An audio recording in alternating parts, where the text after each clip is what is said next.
குலதெய்வம், குலதெய்வத்தின் மகிமை.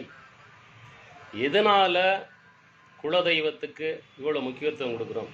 குலதெய்வம் கோயிலில் தான் நமது முன்னோர்கள் முவேல 27 தலைமுறையாக அங்கு போய் நின்று இருப்பார்கள்.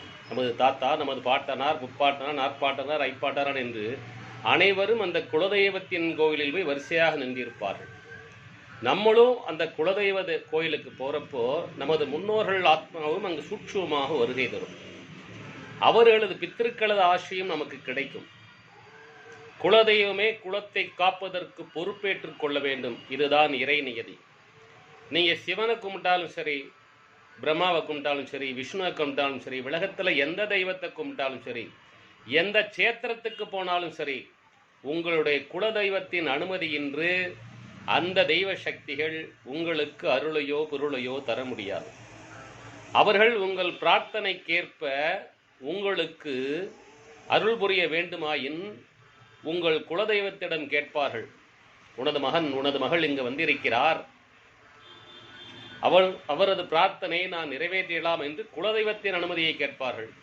அந்த குலதெய்வம் அனுமதி கொடுத்தால்தான் நீங்கள் செய்யும் சேத்திரத்தில் உள்ள தெய்வீக சக்திகள், மகான்களுக்கு சமாதிக்கு சென்றால் மகான்களுடைய அருள், இவை அனைத்தும் உங்கள் குலதெய்வத்தின் அனுமதி பெற்றே உங்களுக்கு கிடைக்கும். எனவே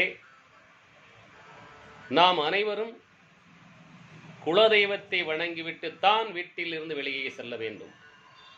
வீட்டிற்கு வந்தவுடன் குலதெய்வத்துக்கு நன்றி சொல்ல வேண்டும். இந்த 2 வழக்கத்தை மேற்கொண்டால் உங்கள் வீட்டில் குலதெய்வத்தை நிச்சயமாக வாசம் செய்யும், ஐஸ்வர்யங்கள் பெருகும். ஜோதிட சாஸ்திரங்களை மீறி உங்கள் வீட்டில் பரம்பரையாக தெய்வீக அருள், பூர்வ புண்ணியஸ்தானம் வலுப்பெற்று குழந்தைகள் பிறக்கும். எனவே குலதெய்வ வழிபாட்டை அவசியம் மேற்கொள்ளுங்கள், அவசியம் மேற்கொள்ளுங்கள், அவசியம் மேற்கொள்ளுங்கள். உங்கள் குலதெய்வரை உங்களுக்கு எல்லா வளங்களும் உரள எல்லாமல்ல இறைவனை வேண்டி வணங்கி வாழ்த்துகிறேன். நன்றி, வாழ்த்துக்கள்.